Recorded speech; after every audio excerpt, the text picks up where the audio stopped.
We're beginning to feel the effects of global warming. The polar ice caps are melting, the seasons are changing. In a little over 100 years, mankind has affected the entire biochemistry of a planet. It's the single greatest accomplishment of the human race. We're using fossil fuels millions of times faster than nature makes fossil fuel. If we just keep doing what we're doing, the lights go out in a few hundred years. Solar power and wind are intermittent. Photosynthesis has very low efficiency. Getting 10 terawatts from solar cells require an array of 220,000 square kilometers. Making hydrogen uses more fossil fuel for power than burning the fossil fuel itself. Renewables suffer from low density. They aren't where you need them in concentration. There are no earthly technologies that can solve the world energy problem.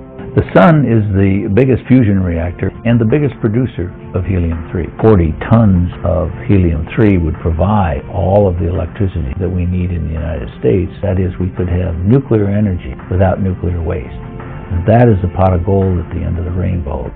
The sunlight is the ultimate resource, but you've got to find a place to collect it. Build bases on the two edges of the moon where arrays that capture sunlight turn the sunlight into electricity. The electricity is then turned into microwaves that is directed back to Earth.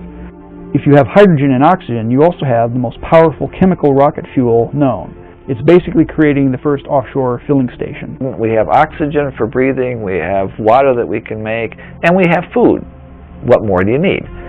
And we can create very Earth-like conditions on the moon. We can be perfectly protected from the hazards of space and live in a shirt-sleeve environment. You only need a tiny proportion of the population to go to space to generate a massive industry.